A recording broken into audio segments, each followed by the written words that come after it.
You are listening to part 4 of episode 22 of the Psychotherapist Podcast.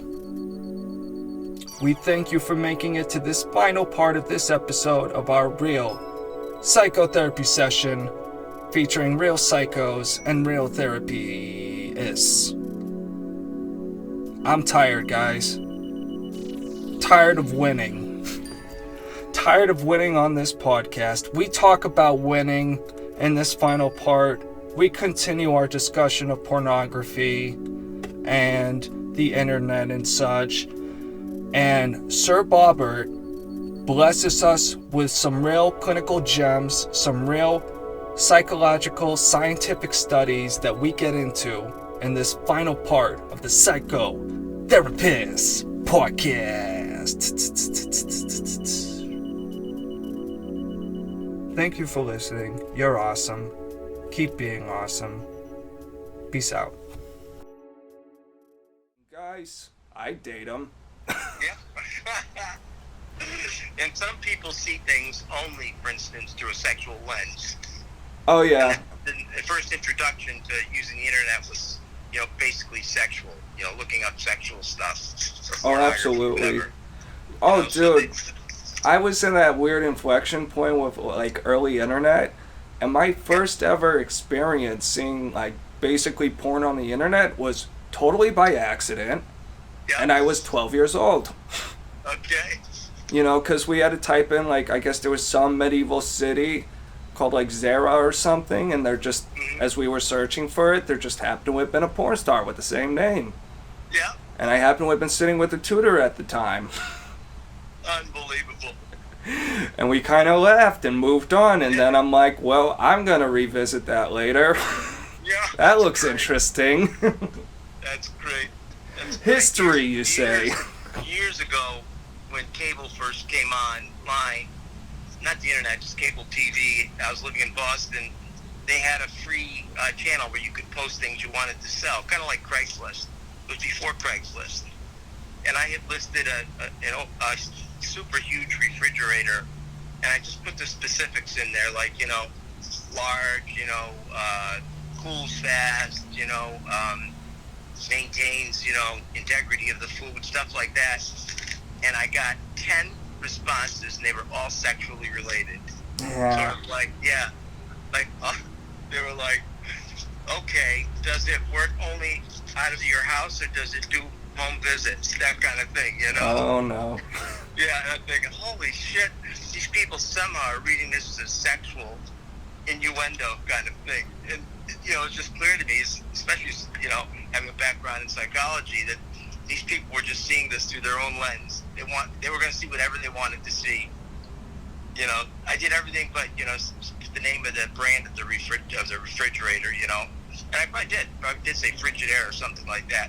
And somehow they thought I was talking in code, and it was something sending out some kind of sexual signals. Oh, really yeah, I think that's a hilarious bit.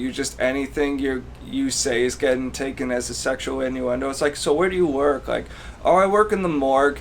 Are you as stiff as those bodies? That's right, exactly. It's exactly. What? Yeah. Huh? Questions like that, Oh, yeah. Is this single use, or is this, for 2 or 3 people? Yeah. It's I just crack up. Oh yeah, it's hilarious. As long as we're on the subject, and it's not something I've seen really concretely, so it's a little speculative on my part, but I wonder if the BFF thing mode on Bumble can also be used just to find wingmen. You know what I mean? I'm sure. I don't know enough about it, but I'm sure it can. Because some people, it's hard to just go to a bar alone or whatever, but some people like having wingmen and doing it in teams and whatever, so good for them. And but you also hit on a subject that's very current, and that is that not just males, but males more than females find it difficult just to have form relationships and meet people. And that's, there's a lot that's been written in the literature lately about that, and a lot of discussion about it. It just seems to be sort of typical of the time. I'm not quite sure why. I think probably because for years people just retreated into the internet, and now maybe people want to venture out a little bit, or it's just difficult to match up with people who have like-minded interests. So it's a really interesting thing because I've heard, and I'm sure it's a quote you've heard before too, that politics is downstream of culture. Yes. Andrew Breitbart. I've heard another quote added onto that, which I think makes a lot of sense, that culture is downstream from technology. Okay. So I think with guys who are just temperamentally speaking more content to just sit around and like work on a car by themselves, you know what I mean? Yeah. Like do something mechanical, work with objects, and and that can extend to playing the video games.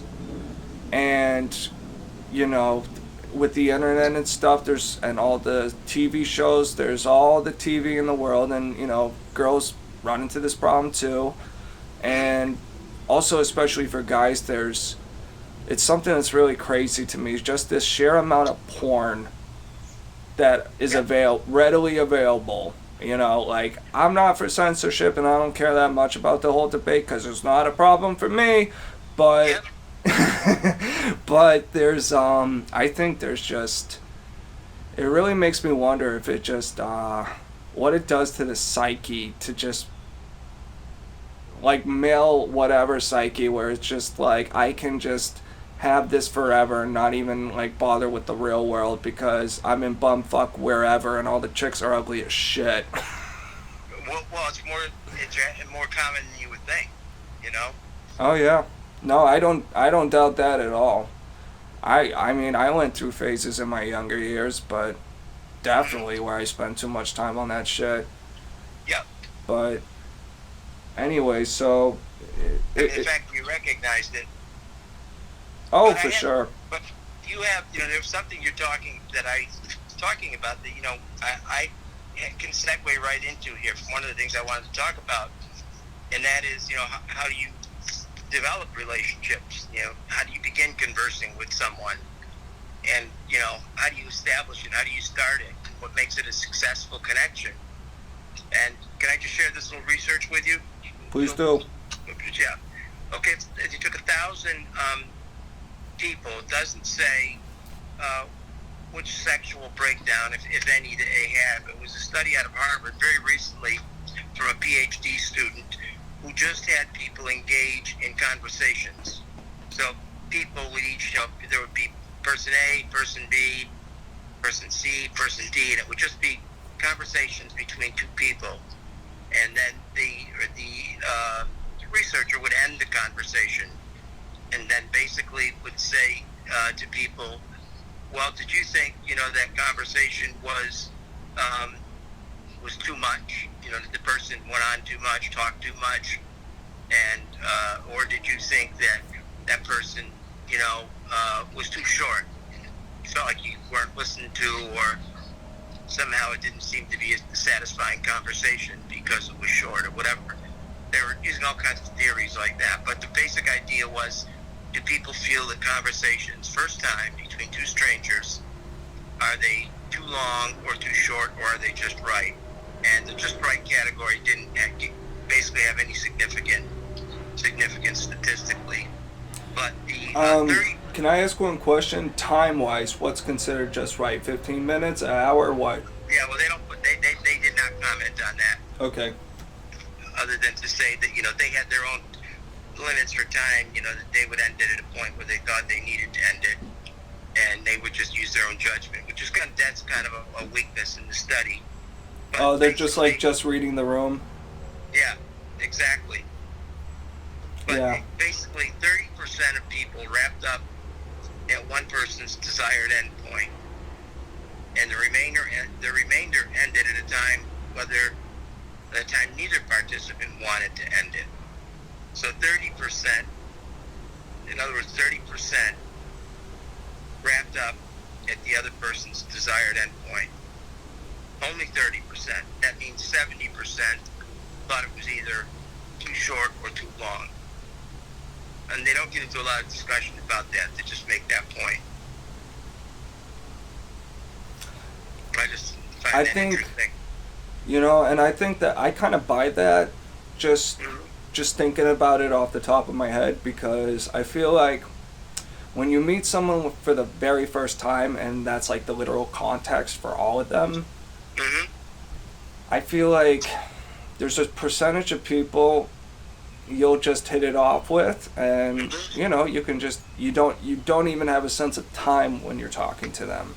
Exactly. Like with you, I would, if I did not have a timer literally a foot away from my face, I would not even be thinking about it. Ramble on forever. We would, yes. Oh yes, but you know, there's differentials, I think, in how far people are able to just find a topic to connect with, because neither party necessarily just really knows where to go, and they're trying to make on the fly, you know, judgments like, well, does this guy look like a sports guy, or you know, whatever, and they might just keep missing the mark on what they would really connect on. And then there's some people who dominate conversations and never shut up, and then there are people who just don't know how to socialize and just give you like one word answers, and they just talk way too little, and you're like, dude, I'm trying to like know you, like, come on, loosen up a little. But you know, and actually, I'll make a copy of this. There's an expanded discussion about that touches on some of those points that you're bringing up.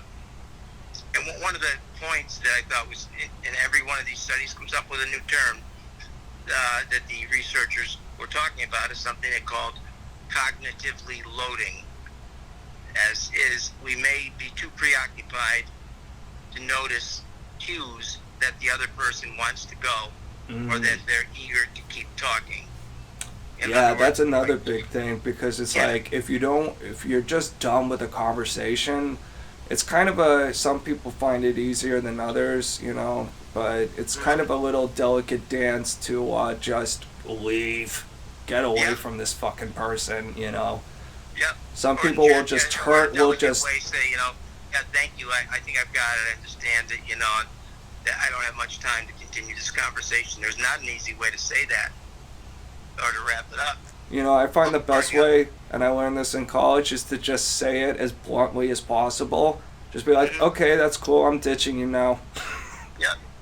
But you know, just think about you know, college, for instance, classes where one person would talk all the time and not have any sense that there are other people in the class that might have an opinion to share. And that's kind of what the person's saying here, is that people are not sort of cued into their own themselves in terms of how they're behaving or responding. Oh, absolutely. They don't have a sense about, you know, where the other person is coming from. They're just too sort of focused on themselves. Yeah, because whether you want to argue humans are inherently good and are bad, we're inherently selfish. We're just wired that way. Like, great point. Well, I don't even mean it as like a what's the word, pejorative. I mean, you're always gonna feel your own hunger, your own empty stomach more than you're gonna feel anyone else's. Yeah, great point. That's it. So, you know, we kind of always put ourselves first, and there are people who don't put themselves enough and don't have self-awareness and don't realize how much of a fucking wreck they are, but they think if they just insert themselves into everyone's life, they're helping. Yeah. Which may not be the fucking case, you know? Yeah, you're talking pure gold here, Malcolm. Basically, pure gold. You should break that down, or you know, so you don't. I'd like to remember what you just said. So. Well, it's a good thing we recorded on a podcast. There you go. Yep. Because I want to hear that again, because you really nailed it. It's not selfish in a hedonistic way. It's, you know, just the way you described it. It's self-preservation. You're just self-preservation, yeah. And, you know, there are people, you can brainwash people into just throwing their bodies into the meat grinder for the glorious state or whatever, but, you know, it's really hard to buy the communist propaganda about how abundant everything is when you're starving. Yeah, exactly. You know, I have Psychology Today in front of me, and there were 3 great articles that I wanted to touch on. I'm not going to have time today. One was how to get more out of therapy, and basically I think you and I basically one of these. So maybe save this for next time, okay? But one of the things they talk about is, the kind of being on time limit. I'm sorry, man. You cut out for a second. Oh, okay. What they say? I moved back, kind of in terms of the length of the session. Some people are, very rigid. For Freudian analysts, the 50-minute session, it starts and ends in 50 minutes. Well, since some people said that the session should be 45 minutes. So either way, they set the timer. And if you're not in your room, they start the session anyway. And then when you walk in, and then it ends. They don't give you another minute or whatever. And other people like us are more fluid. We don't really watch the clock, kind of keep within time frames. But we intuitively know when it's time to, end the session and move on. But I find that very interesting. But some of the things you've done, like keeping a therapy notebook, I don't know that you've kept a therapy notebook per se, but you certainly kept a lot of notes. And you've done a lot of work on organizing your agenda and things like that. Well, I think just doing this in podcast form has kind of helped that. Okay, good. Because it adds that little bit of pressure where it's like, okay, I want to be semi-coherent and focused on something, I don't want to just wake up hungover as shit and then just throw up on the mic Right. And then just pass out and be like, who gives a shit? Right, and that brings me to another thought. If we get to 25 or whatever, I think it's worth writing an article, something along the lines of podcast, the new framework for psychotherapy. Ooh. I think it would be a great article. Ooh, that's interesting. And we would both contribute to it, and I would bring in, the clinical stuff. You would bring in your, experiential aspects of it, and try to get it published in a journal or a magazine. We're building the cult, man. I love it. How does that sound? Sounds groovy.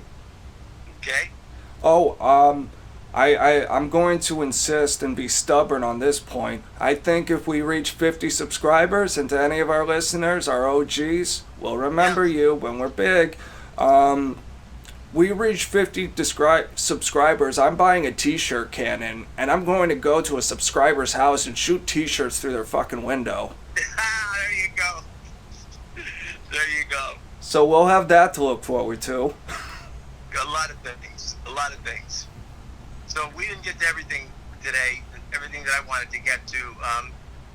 But some of this stuff, like, how do we get more out of therapy? It would be more of a dialogue between both of us, which would be fun if we did that for a few minutes next time. Yeah, because I got one. I'm sorry, finish your thought.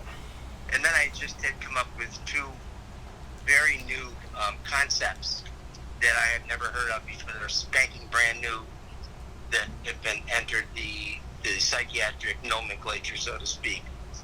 Some new that haven't even been listed, or accepted as legitimate by American Psychological Association. And one is just called Rejection, sensitive Dysphoria. And that is, in a nutshell, overreactivity to just about everything. Anytime somebody says something to you or makes a comment, or whether it's a compliment or a criticism, the person overreacts, but actually deteriorates and decompensates at times into a psychotic sort of position. And I have to read more about this because I just saw it last night, and I just thought it was fascinating. Bro, I think you just diagnosed half my family.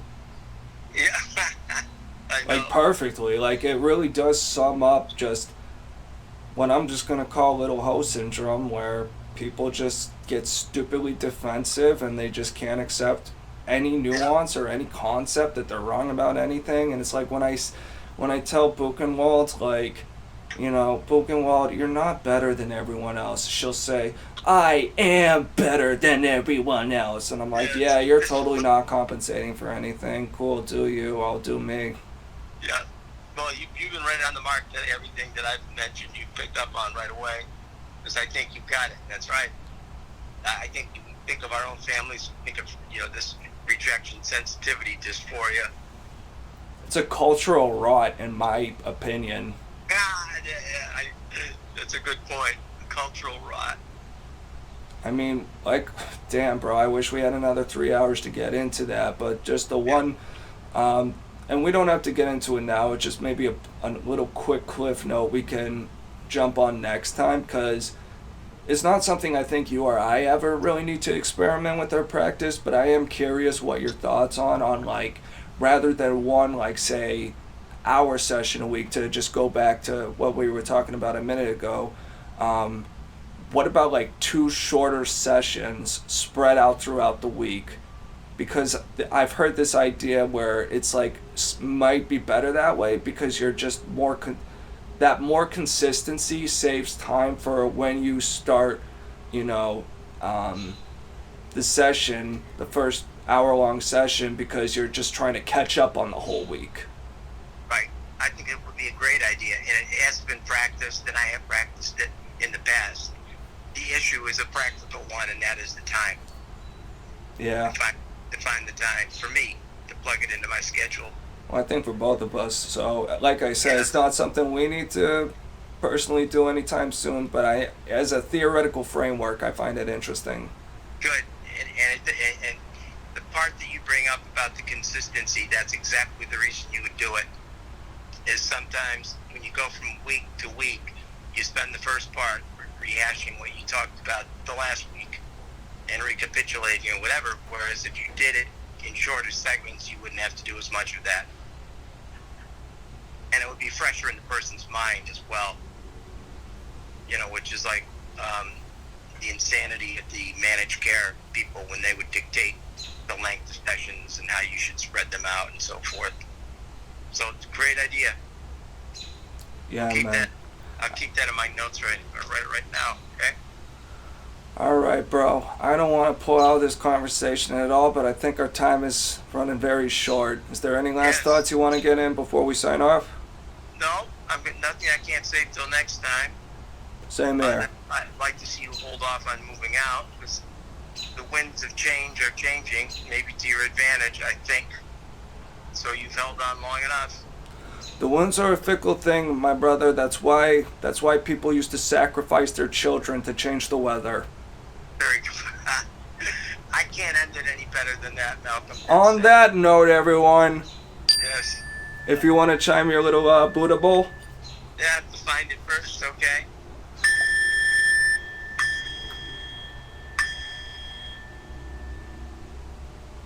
Bob is signing out.